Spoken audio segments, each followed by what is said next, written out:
Welcome to the Empowered Working Mom Revolution podcast. I'm your host, Jocelyn Auyeung. Our podcast mission is to share stories from all working moms, whether you work outside the home or a stay-at-home mom. We believe everyone has a unique story and that we found that storytelling is a powerful way to connect and learn from each other. Because sharing and listening to each other's stories allows each of us to feel connected, supported, and inspired. And we're super excited to bring you diverse stories from fellow working moms like you. So go ahead and grab your favorite drink, get cozy, and listen in to today's story to feel acknowledged, encouraged, and most importantly, that you're not alone in this experience as a working mom. Are you ready? Let's dive in.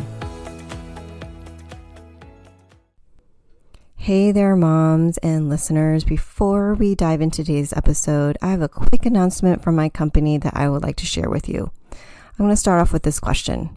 Are we failing our educators and students? It's a tough question, but one we definitely need to ask. Because after 10 years of being a teacher in my previous profession, I had found myself burnt out and exhausted, overwhelmed by the pressures of the profession. I did take time off to heal and returned back to the profession stronger as an instructional coach. But something became clear when I was in that role. Teachers, leaders, and staff are struggling, just like I did. So it's not just about lesson plans or curriculum anymore, it's about mental well-being. And educators are battling anxiety, burnout, and overwhelm, and the pandemic only made things worse. So the question kept coming up. Who's taking care of the people taking care of our students? That's why I'm excited to announce that I've launched Empower Ed Solutions, a program that embeds mental well-being into the heart of every school, district, and educational organization. At Empower Ed Solutions, we offer evidence-based tools and support to help educators manage stress, build resilience, and thrive. Because when educators are supported, everyone wins. Leaders, teachers, students, and the future of education. So, are you ready to transform your school or district? Visit Empower Ed Solutions and schedule a discovery call today. Let's create an environment where educators and students can truly thrive. Learn more at www.jocelynauyeung.com/EmpowerEdSolutions. Hey everyone, welcome to another episode on the Empowered Working Mom Revolution podcast. Today, we're diving deep with Kaelysia Cooper, a mom of two, professional coach, and powerhouse navigating the challenging balance of career and family.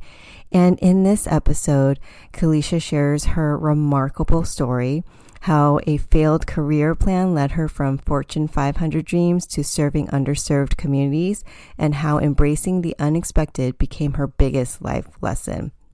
And I really appreciated how Kaelysia opened up about the tough decisions she faced during the pandemic, choosing her health over her career, and how she really leaned on faith to guide her path. So whether it's the highs or lows, Kaelysia's wisdom about getting comfortable with the uncomfortable will resonate with every mom out there.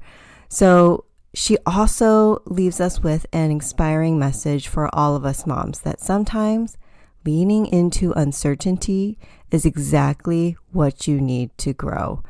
I really needed that message during that conversation with Kaelysia, that it is uncomfortable to lean into uncertainty, but that is the most amazing opportunity for growth. So tune in for this really fun, heartfelt conversation with Kaelysia, and seriously, get ready to feel empowered. So without further ado, let's dive in. All right. Hey, y'all. Welcome to another episode of Mom Moments here on the Empowered Working Mom Revolution. I'm so excited to share and amplify this story today. And we have Kaelysia Cooper here. Welcome to the podcast, Kaelysia. Woo! Thanks, Jocelyn. Hey, everyone. Would you like to just do a quick introduction of who you are to our audience? Absolutely. So, as Jocelyn said, my name is Kaelysia, and I am a mom of 1.8 kids. So, I've got an 11-year-old, one on the way, and I have spent most of my career working in HR, just spending time developing people and developing the organization as a whole is what I enjoy most. And so, however that may happen is what I enjoy doing, and that includes coaching. And so I do that when I have an opportunity to coach individuals in the industries that they work in, but also coaching individual clients outside of certain organizations one on one and helping them to find fulfillment in their careers. Awesome. Oh my gosh. And congratulations on the point eight soon to arrive. Thank you. Oh, exciting. I didn't know that. Very excited. Well, I'm so excited to hear your story here today. And I really want to start off with a significant moment in your life. So what is a pivotal moment in your life, whether it's like personal or professional, like that has shaped kind of who you are today in this present moment? Dawson, when I was doing some reflection thinking, I thought that my professional pivot point would be different than my personal, but it all boils down to the same moment in life. I remember I was close to graduating college and came to the point to where we had to determine if we were going to go straight into career or if we were going to do grad school. And me having my 5, 10, 15-year plan all set out for my life, I knew exactly what I wanted to do. I had the grad school exams set up so that I could go right into grad school before starting a career so I can continue and just kind of get it out of the way, right? Get all Yeah. the schooling out of the way. It checked off the list. Exactly. Yeah. And I remember taking that exam for the MBA program that I was interested in, and Jocelyn, I bombed it. And not a little bit, I bombed it. And this was due to having really high test anxiety, which I've always had, Oh, but thought that I could just kind of push through it. And it just didn't work out for me this time. And so I was scrambling then to try to figure out, okay, well, if grad school is not the option, what does my 5, 10, 15-year plan now lead me? And so I was scrambling to find a job and nothing immediately fell into place. And so Jocelyn really got to the point to I was close to graduation, had applied to a job, was waiting to hear back, and ultimately heard back after graduation that I was rejected from that job too. And so now everything that I thought I had planned was just not working out the way it was supposed to. I took some time off before going back home and to try to, just kind of get myself together. And an unexpected career or opportunity sent me an email, went through the application process, and they like immediately offered me a job. I did have to move states. It wasn't in a completely different career and industry that I had expected. So I went from thinking I was going to work in this Fortune 500 company to now I'm working in national service in an underserved school for, low income, mostly low income communities and populations. So complete pivot. And if anyone knows me, I am not a good pivoter. It takes me some time to get it together and adjust to what life looks like now. But I didn't have the time. I had to decide, I think within a week of if I was actually going to accept a position. And I did on a whim. I have no idea what came over me. It's not like me at all. Probably the panic and fear set in. Yeah. But in this transition, I really had to, really figure out what I was going to do next. And as hard-headed as I am, I still decided to keep, do some small changes to my 5, 10, 15-year plan. But I was still adamant about keeping 10 years still going to work out, 15 years still going to work out. The plan was only to stay in where I live now in Louisiana for a year. And then I was going to fall, right back into place into what my plan was. I mean, 14 years later, I'm still here. So obviously that plan did not work out. I'm living here in what I call home now in Baton Rouge, where I have a family, a husband, and a brand new career that was completely different than what I set out. Wow. And really just had to like lean into the shift. And I mean, it was so uncomfortable. It was so new, the uncertainty, the fear, but that completely shifted, my life to now it's like I can't see where I would be had I not gone that route. Wow. That is an amazing story because you know what? It's almost like I totally resonated with you when you said 5, 10, 15-year plan. I had a 5, 10, 15-year plan. Y'all, I had a plan that I would be a CEO of a Fortune 500 company. Mine was pretty close to that. Okay, that's I was definitely in the C-suite, yes, like by the age C-suite. of 30, for sure. Yeah, for sure. For sure. That's why I was like, oh, I get that. And then I get you totally leaned in. I love how you're totally honest about like maybe it was just panic or fear, but you also leaned into the fear, right? I had no other Your choice choice. but to. There was no other option. And when Yeah. you're that desperate, you just kind of go with it, right? Like, Yeah. what else are you being offered? And I mean, and especially after being super discouraged from failing the exam that I thought I was going to do so well in, and especially after not getting the initial job opportunities, that discouragement added to that fear is probably what led me to really lean in and pivot when I didn't want to. Wow. So what does that say about who you are now from that experience? I still fight to be that type A planner type of person.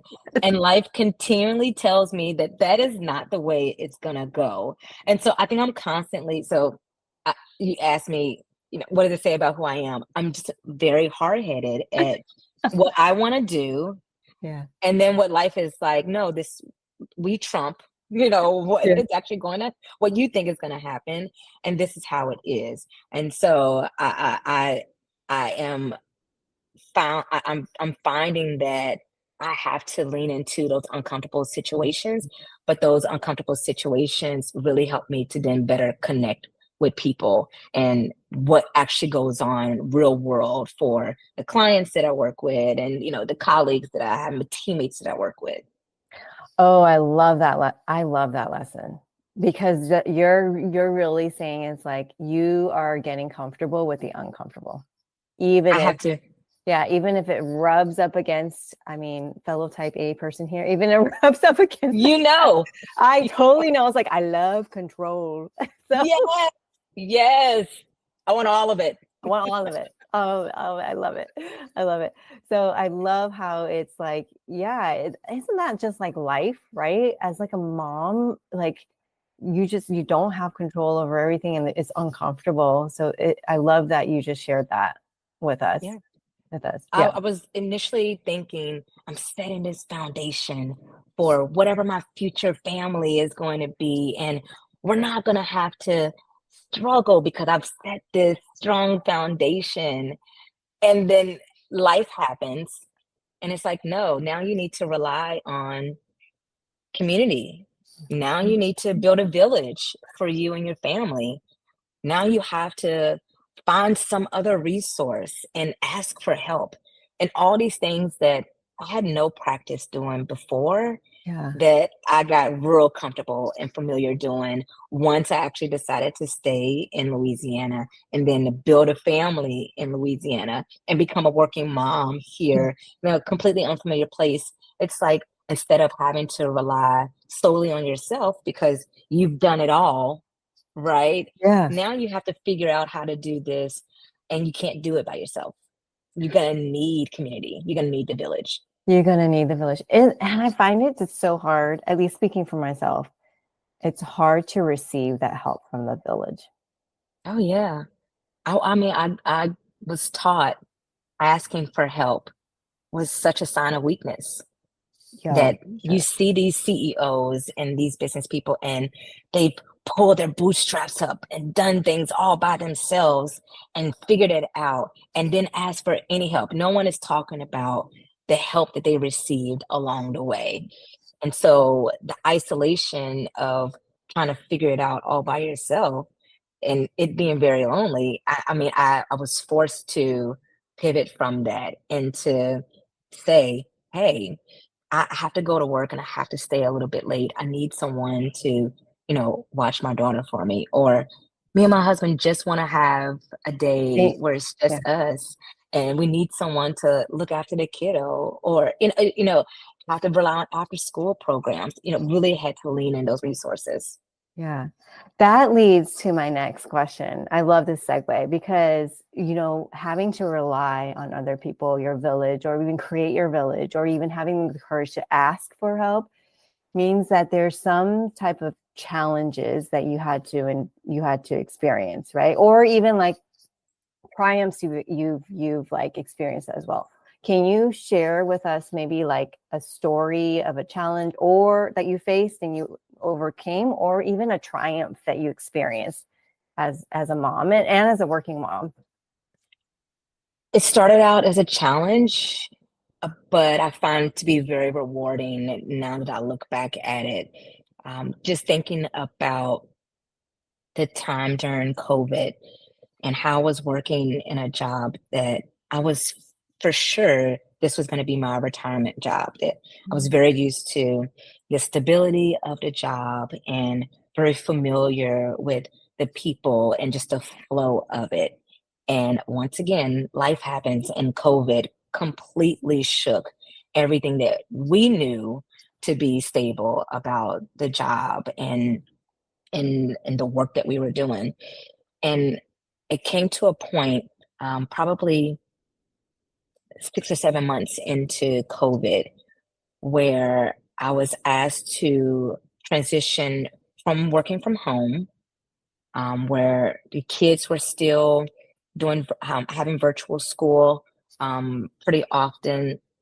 And I was at the time working as a talent development professional, and I was asked to go back into the classroom where the COVID restrictions were very loose and lenient. Oh, wow. But as a trainer, my responsibility is to ensure the employees are receiving their certifications and that they're receiving the required training and that they have what they need to continue to move on and then maybe even develop their employees. And I had a lot of questions about safety and, what those measures would be, but I wasn't receiving any answers. And I would offer solutions and those solutions weren't being received. And so then I found myself faced with now I have to choose my own health and safety. And then initially, I'm putting my family in jeopardy too when I come back home versus continuing in my career and wherever that may lead me. Yeah, And Jocelyn, that was super uncomfortable that to must have have been to hard. put those on a scale and you really decide which one do I value more and Oh, yeah. asking myself questions like what is this going to do to my career, and if I don't have this career then how do I support my family, and what does this mean if I come home and someone decides in the classroom they don't want to wear a mask. I come home and I bring that back to my child or my husband, and all of the worst possible possibilities come to mind.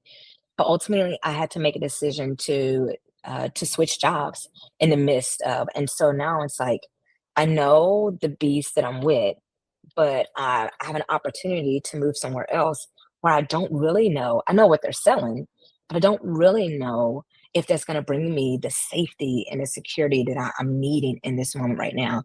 If it's really going to afford me the opportunity to still be visible and supporting my daughter in the way that I've been able to. There's just a lot of what ifs and unknowns. But ultimately, again, I had to lean into, I guess it was fear. It helped me to, make that decision. A little, for sure, a little bit of fear, a whole lot of faith of just Oh, yeah. jumping out and saying, I'm going to switch jobs because I know the job I have right now is not the best for my family. It's not the best for me. it ultimately, it just wasn't a good fit, especially for how our values and how our needs had changed during the pandemic. And it ended up working out for the best. And I remember just how scared I was to advocate for what I needed to in order to be able to support my family, in order to be able to support my daughter. Um, just to say those things out loud, like I need this, and to know that there was a possibility that they would say, no, Yeah. not going to happen. And ultimately that's what happened. And I had to then move on and trust that the next opportunity was going to be a better fit for us. And, you know, luckily it was. Yeah. I could feel that as you were saying that, like advocating for yourself. Like I could feel just like my breath, like kind of like the nervous energy of just like Yes, I had to advocate and said, I need this. Like I could feel, wow, that must take a lot of courage. And also like that's so inspiring because I feel like there's a lot of working moms, and I've heard this from other working moms. There's a point in our career where we have to make a similar choice. And hmm, it's like, how is this going to, like, I love how you brought it back to values, because I love values work, because I honestly think values is the foundation of everything, right? yes, Knowing your values. And I love how you said, like, in that season, my values was that, right? Was this. yes. And it just points to how in different seasons your values can shift, Oh right? yeah, Yeah. absolutely. Yeah. And I love how you like just even, you said like, I didn't know how this was going to impact your own career trajectory. Like that's such a common thing I hear when as working moms, because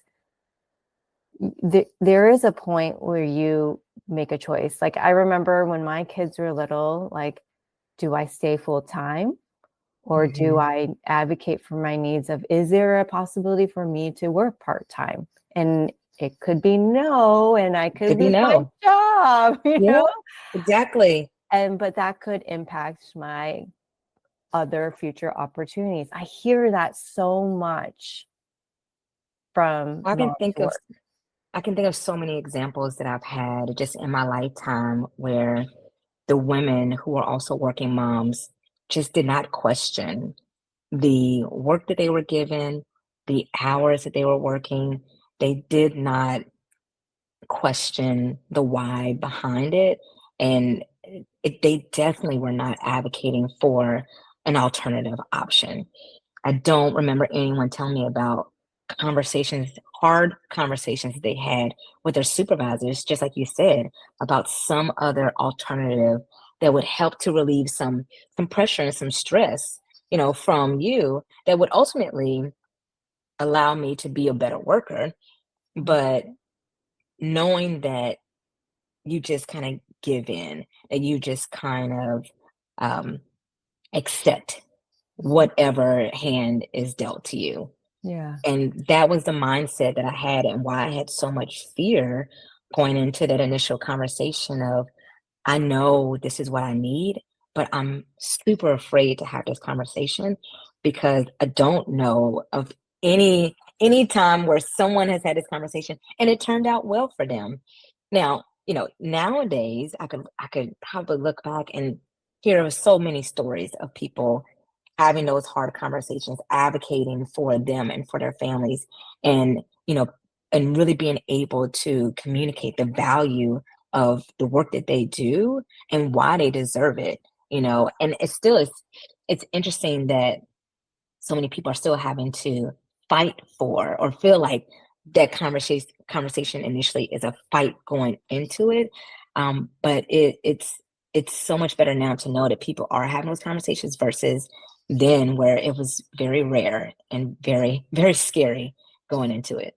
Yeah, I love it. I love how it's like the trend is leaning towards having those hard conversations, right? Yes, Because y'all, we got to have those hard conversations, as we have uncomfortable to. as it is. We have to. I cannot imagine if I would have stayed, and how difficult that would have been for me, how uncomfortable that would have been for, my family, just unknown of what I was bringing back home, no matter how safe I would have tried to be. You just never know. And I mean, that in itself, I think, was more scary than the conversation I needed to have. Yeah. I love how I love the triumph, how it just aligned with your values, right? Ultimately, that had to be the priority. I really did some soul searching, kind of talking myself out of, if is this conversation really necessary? Do I really need Mhm. to go and advocate for myself? But when I looked at what our values were at that moment and how this job was not meeting those, I mean, it was kind of like a no-brainer of course I need to have this conversation. But I had many times where I was like, well, maybe I can just deal with it another week. Maybe I can, maybe I'll just be okay. Maybe things will change next month. And then, just like constantly seeing that things were not working out the way I needed them to, the way that we needed them to. I knew I had to do something different. I love how you pointed that out. Is like, maybe it's just wait, maybe it'll. I've fallen into that so much, right? Yeah, And you want to make excuses for it, yeah, right? totally make. Hey, you want to make? I'm good at making excuses. You know Yes. what? Let me give you 1, 2, 3, 4, 5 excuses of why I'm not taking action. Yes, Right? yes, Let me just wait more. exactly. Maybe things will change in 1 more year, or Yeah, maybe if for my boss change. leaves, like, yeah, Yes, it really felt like when you hear about relationships and, it's the cycle that you're in of unhealthy relationships. And you're like, well, maybe if I change, then they'll change. And I was constantly in a relationship with, like this job that was telling me they absolutely were not going to change, regardless of what I did and how much more I worked and how much more value I showed myself, they were not going to change. And so then realizing, okay, I need to move myself out of this unhealthy relationship that I know is no longer benefiting me. We used to be, mutually beneficial to one another. Now things have changed, and because they are not evolving with the change, I've got to make some type of decision. I love that because that invites uncertainty. Yes, yes, it does. Invites uncertainty. And it's interesting because as working moms, right? Like if we're if I'm I mean, I think we're all working in some type of system, right? Like, and it's like you have a choice to work with the system or not work with the system, or Yes. yeah. So it's like a choice. And if you decide to work with the system, how do you want to work with the system that's in line with your values? Or like me, I was like, I'm done working with the system. Yeah. Yes. Yeah. It really takes that soul searching, it takes that time to reflect. And I mean, we had so much time during COVID to reflect on what our needs were and what, and I think it was also the coach in me and Yeah. my faith as well that really forced me into a state of, really trying to figure that out. And then it's like now that I've figured it out, like I now have to be responsible to take some type of action. I can't just know it and do nothing. I love how you bring up the faith, right? Because it's that saying faith over fear, right? Yes. Faith over fear. And coming from a faith-based background too, it's like, how do you get that place? How did you get to that place to exercise that faith? Like, how did you know to like actually take action on that faith? Because it's like, I grew up in the Christian church and Mhm. we always say have faith, but like, Yes. how do you like you literally your story was like, oh my God, you totally exercised faith right there. But Jocelyn, I told you I'm hard-headed, and so it's really when I'm, like, stuck up against a wall or nothing, it's like you have no other choice. Like, I feel like same here, Christian background, my whole life growing up in the church, and I really feel like, um, God had to have these conversations with me where he's like, "You're either going to continue what you're doing and spiral out of control, or you can trust me and flourish." And I know you can't see the flourish. You have to completely depend on me, but that is a choice that you have to make. And so like I feel like there were probably many opportunities before that where I could have made the decision, many chances that I was given, but it was really when I got like to that wall of like, okay, there's nowhere else I can go. Now I have to make a decision. I've already ignored all the other chances that I've been given, and now I have to take this leap of faith and make that decision. It's like God's like, hello. Hello. I've been calling. I left voicemails. You're not reading my texts, my emails. Yeah, like I've been trying to reach out to you. Yes.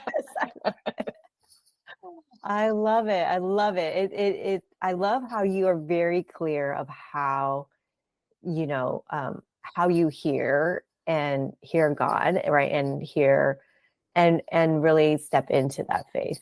Like, Yep. I love that. I love that. It's sometimes hard for me to explain to people that, and where it's like, how did you lean into that? I was like, it was totally faith. Like, I have no, like, I don't know what the fuck's going to happen tomorrow, but I'm just going to lean in. And, it's like, exactly. It's going to lean in, I know it's the coaching you when you said the needs, but I find I want to ask you, like, sometimes we don't know what our needs are, right? Mm-hmm.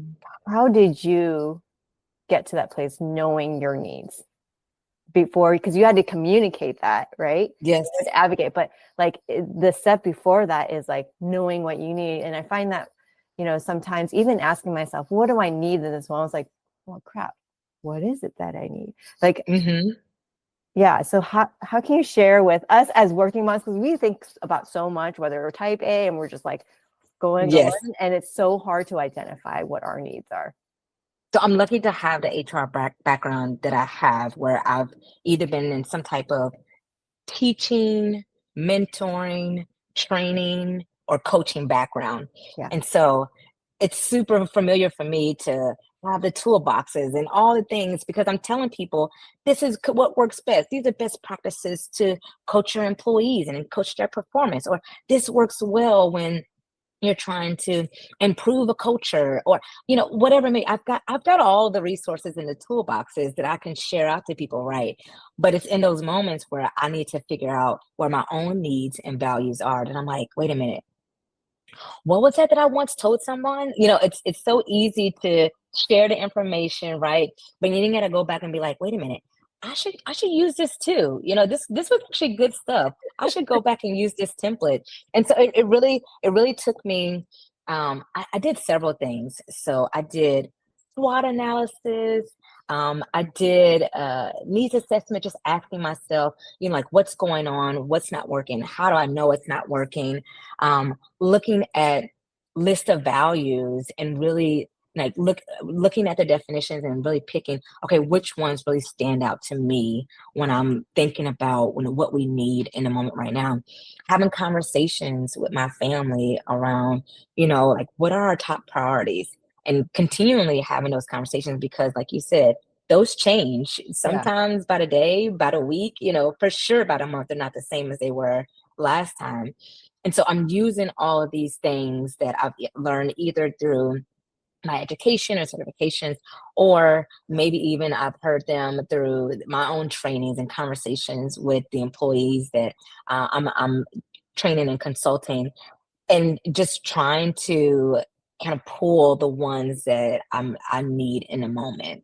And then I'll also just say, I am a coach, but I know good to have a coach of my own. And so, having a conversation with my own coach, there was a time where I had a therapist too, where, just going through some really tough times in life and needed to have some even deeper conversations beyond what we go through in coaching, and, just trying to just utilize those resources to help me identify the things that are hard to pull out in the ebb and flow of the day to day. Yeah. Oh, you have such a rich toolbox. I was like, Yeah. it's like, well, that's a lot of, I love it. Cause I call it a toolbox, or what, cause it's all tools. And I love how you said you know better to have your own coach too. I'm like, I have my own coach too. So it's like, cause I can get in my own way. Like, as much as like, we can self-coach ourselves, or anyone can self-coach yourself. Yes.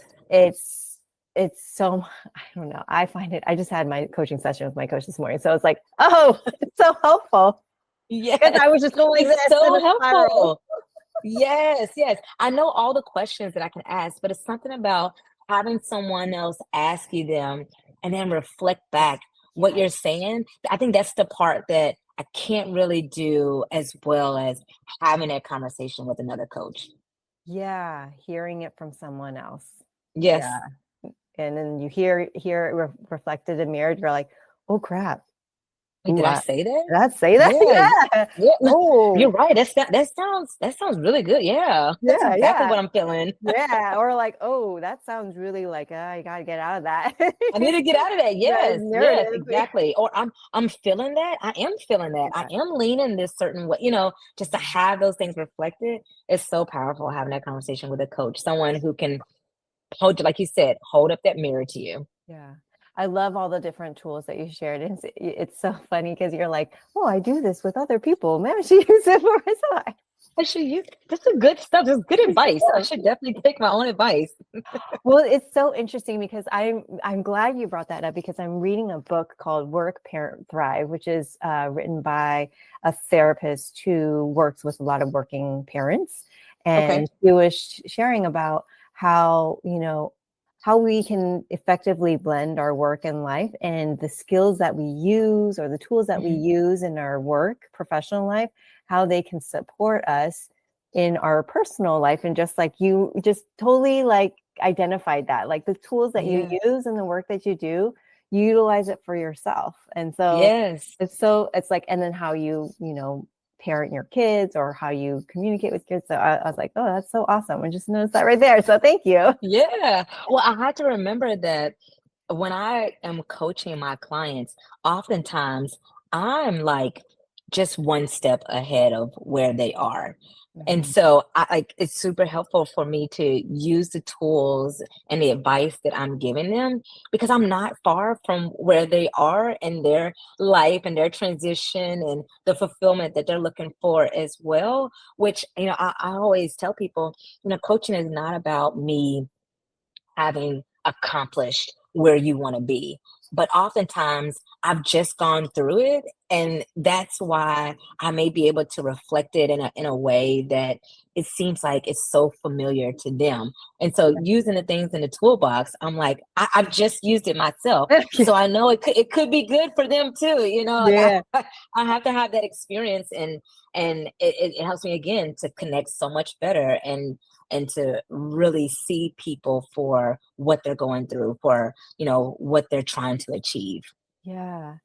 I love that. Is so awesome, because it's like something I'm noticing is that we all have not same experiences, but common Yes. experiences. Yes. Yeah. So it's like, oh my gosh, like, oh, I've went through that. Not exactly the way you did, but I've experienced something similar, not the Yes. same, but similar. Um, what We're is not it all that that different than we we're not? think, huh? No, because we're not. Yeah. And it's so Yeah. interesting because I'm like seeing these themes and trends. I was like, oh, yeah, I remember Yeah. experiencing that 10 years ago, or I remember experiencing that last week. Yes, exactly. And I mean, that can go across, I don't know, not just, what we look like. I mean, just cultures and just like education experiences and the relationships. I mean, it goes across so many different areas, Yeah, having yeah, those common experiences. yeah. I know you just shared like the leap of faith that you had to make. Is there any other, maybe another situation where you had to take a leap of faith or a difficult decision that you want to share with our audience? Yes. So more recently, actually 2024 recent, I was laid off from a company I had been working at for several years. And actually, the layoff was no surprise. Mhm. I was expecting it to come. I knew what the date was, and I had fully prepared myself, updating resume, updating LinkedIn, and things like that, just to prepare myself for when that termination date was coming. I also started looking at jobs that I may be interested in, industries, and the type of work that I may want to do. Again, doing reflection on, what did I value most about the job that I was at? And what am I looking for? What is our current values, for my family, but also individually for myself, to laying that groundwork before I started applying to jobs. And fully expected that once that termination date hit, that, I would fall right into my next career. But Jocelyn, once again, what I planned did not happen. Held up against the wall. I'm not up against the wall just yet. I'm still hopeful at this moment. And so I continue to apply, but pause in this in this story here. I've also my husband and I have decided that we want to expand our family. We go through whole cycle and decide to do IFV or IVF, excuse me. Yeah. And we are super excited at this point. I am just about to end my first trimester and going through, brand new transitions all at the same time. And so now hit play, and I know I've got a baby on the way. I know I've got a very good updated resume and recommendations that I can fall back on, and I'm applying. Couple weeks go by, no big deal. The job market is, you know, pretty tough. A lot of people are experiencing transitions, and we've had a great migration, and you know, many things are happening in the industry. Months go by now, and I am not hearing back from anyone I applied to with some type of affirmation or positive feedback of moving forward. No interviews, and I continue to apply and hear either nothing or rejection.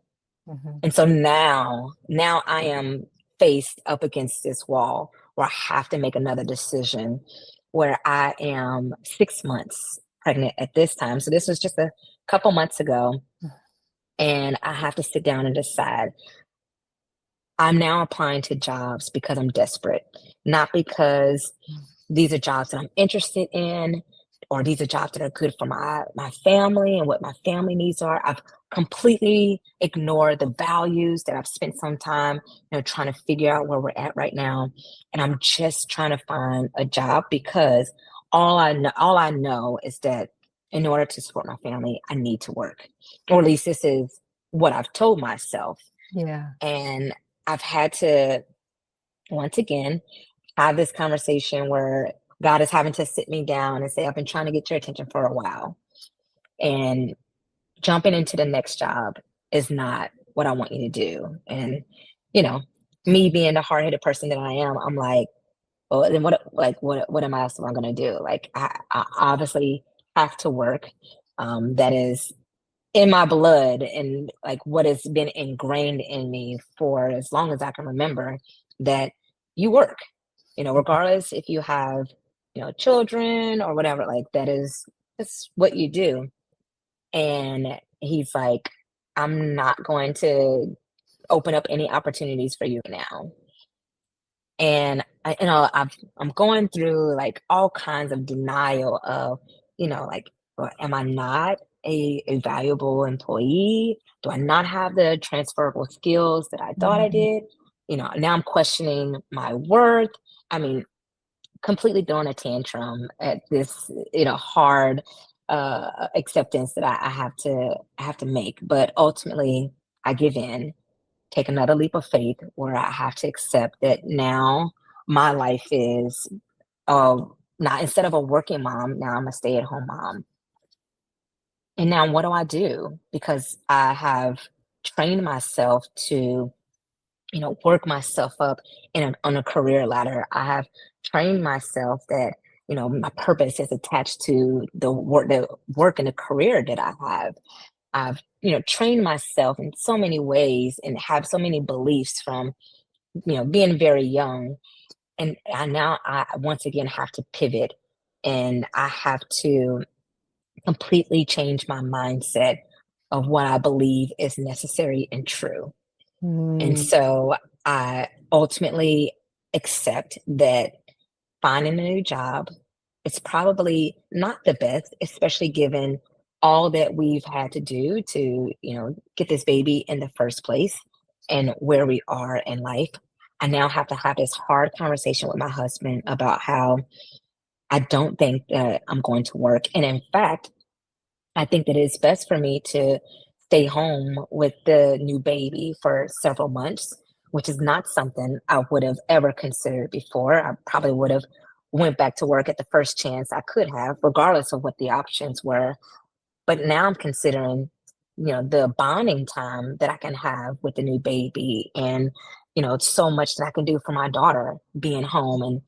And, this is her last year of elementary school, and she had so many events and so many, other things going on, and between dance and all the other things she's involved in.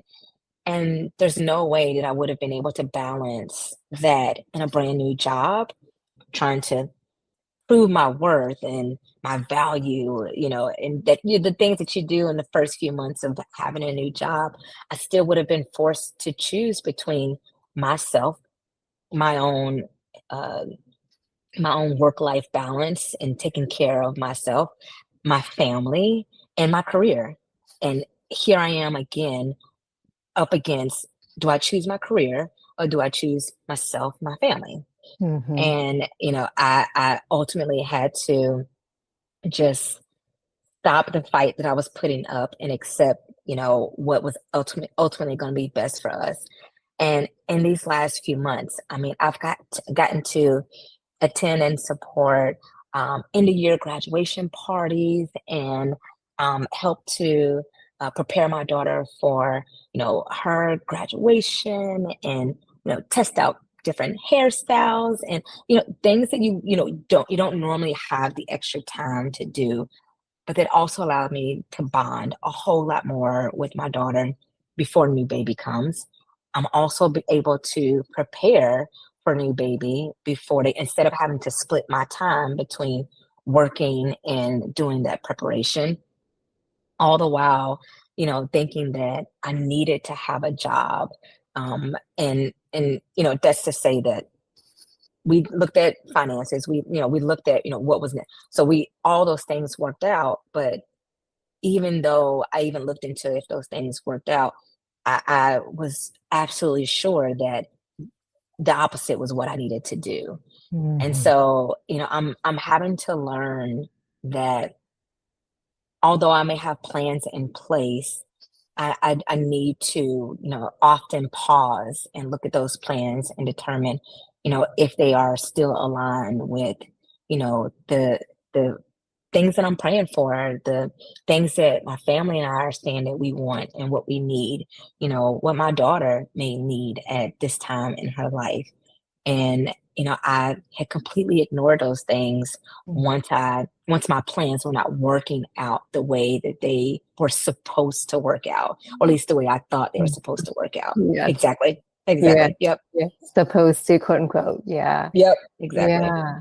I love that because, those decisions, like, they're not easy decisions, right? No, They're not at not all. easy decisions. And what I really appreciate what you shared there was you were making a decision first and foremost what was best for you and then the family. The key thing Yes. was you and then the family. Yes. And there is like I think what I see on social media or whatever, sometimes, uh, people judge each other of the decision that they make. Like, oh my gosh, you're putting your career, isn't that like for you? I'm like, actually, You hear it all the time. hear it all the time. I actually hear like that, yeah, hear Yeah. it all the time. And I don't know, man, this place of like, actually the decision to like put career either second priority is still a decision for you, right? Yes. It doesn't mean Absolutely. that you're not thinking about yourself. Like this, I just hear in just your decision that you made. I remember I had to make that decision too. It's like, Hmm. no, I am putting myself there because it's giving you time. Yes. Yes. Like, What do don't they say? You can't pour from an empty cup. And I really, I mean, Jocelyn, I was like shaking the cup, trying to like, pour into, and then nothing is coming out. until, again, Yeah. I got forced up against that wall where it was like, I cannot continue to do this anymore. I've got to take care of myself first and foremost. And when I do that, I'm so much more a better person for everyone else around me. Yeah. And whatever that decision is, it's like that's the Yes. decision for you, right? And there's no need to like compare or judge. It's like I love that. Love that. Yes, everyone is faced with it. And I mean, no one knows us better. I tell my clients this all the time. No one knows us better than you. You know what you need. You know what the answer is. You don't need me to validate it. You don't need me to, agree or disagree. You know what's best for you. And ultimately, I mean, you have to make that decision. Yeah. Yeah. Isn't it interesting? It's sometimes so hard to trust even ourselves. Yes. Yes, it is. It is. It's because I know myself that well though, which is Yes. why it makes it hard. I love it. Thank you so much for sharing just those really like impactful moments in your life. I know that a lot of people can resonate with each part of your stories that you shared. But if you could leave us and leave me with lasting, like one last word of either encouragement, inspiration, or a word of wisdom for us as working moms, or even moms who are just in transition, right? I know you're still working mom if you're a stay-at-home mom, y'all. Like, Oh, I'm yes. just Oh gonna, my gosh, I'm gonna put that out. I'm so much more busy. It feels like I'm so much more busy now versus I was like, how was I doing both of these things? Like like it's unheard of. There's so much going on that Yeah. there's not dull moments like you think, like where Yes. you're just picked up watching Netflix all day long. Like You're like, I wish. I wish. I laugh at that. Yeah. So Unless what? I schedule it in. Yeah. Oh, yeah. See, if it's not scheduled on my to-do list, it doesn't get done. Yes. Yes. Yeah. Um, so let me start with just kind of thank you for creating a space to allow me to be vulnerable and to share the story. You just made it very comfortable. If I could leave you and the listeners with anything from these three stories, I've definitely learned to lean into my uncomfortableness, if that's a word, Yeah. to lean into that because it wasn't until I was uncomfortable that I really figured out something needed to change. As long as everything was going well and constant and as expected, I wasn't questioning it. But it was when I was faced with the uncomfortable conversations I had to have, when I was faced with the uncomfortable decisions I needed to make, that I really had to look at, okay, what are my values? What's important to me right now? What does my faith say? Look at, and does it align with, what my decisions are? It wasn't until I actually paid attention to these uncomfortable moments that it made me like come up with all of these questions and help me to really then say either I'm going to ignore it or I'm going to take some type of action. And so leaning into it allowed me to get to the point to where I am now. Whew. Way to wrap that up, Kaelysia. I love that. Oh my gosh, I'm gonna go back and like re-listen to that because it's like, oh my goodness, like because it's so easy to avoid the uncomfortable. Oh, very, very. I could probably go back to all the signs and clues that I was given before that were still uncomfortable, but I ignored them. And it You're like, was no, until I couldn't. And yeah, no, it'll be fine. It'll be fine. That's just this moment. That won't be the same tomorrow. But yeah, when I actually decided to not ignore it and to lean into it, and that was when I've had these pivotal moments. yeah. Thank you so much for leaving us with that nuggets of wisdom. Thank you, Jocelyn. You're welcome. I want to know, or actually I want our audience to know, how can they connect with you and also the work that you are doing in your own coaching business as well. So what are Yes. ways that they can connect So with you? I am super happy to connect with folks on LinkedIn. And I must say, if you connect with me on LinkedIn, I'm typically not the type to be just, you know, start a connection and then you never hear from me. I want to like really build the relationship and find out ways that we can be mutually beneficial to one another. And so super happy to connect on LinkedIn. You can find me, Kaelysia Cooper, just under my name.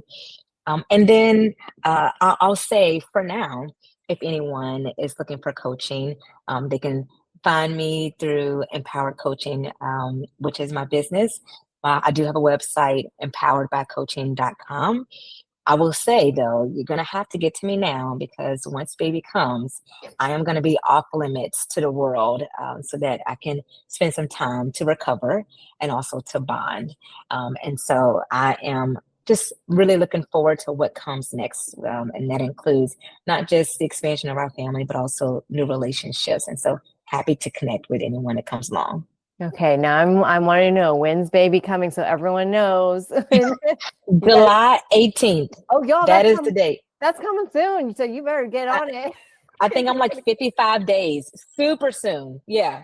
Connect soon. Connect soon. Time's ticking, everyone. Not to, prompt the scarcity mindset, but I mean, you got to connect with Kaelysia. Yes.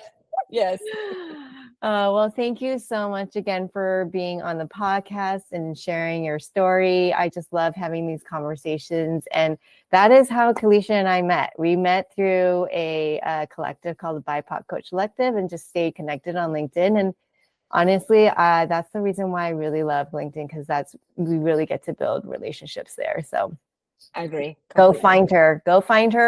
I will include all the links in the show notes and on the LinkedIn post.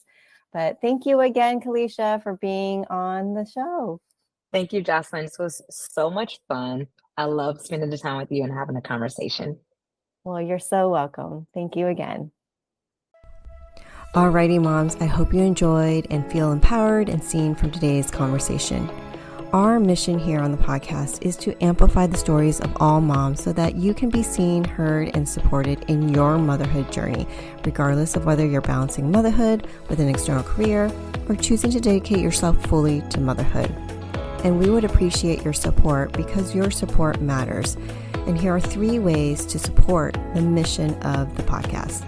First, you can leave a rating on Apple Podcasts so more moms can discover this podcast. You can select a star rating by scrolling down on the Empowered Working Mom Revolution show page in the Apple Podcast app.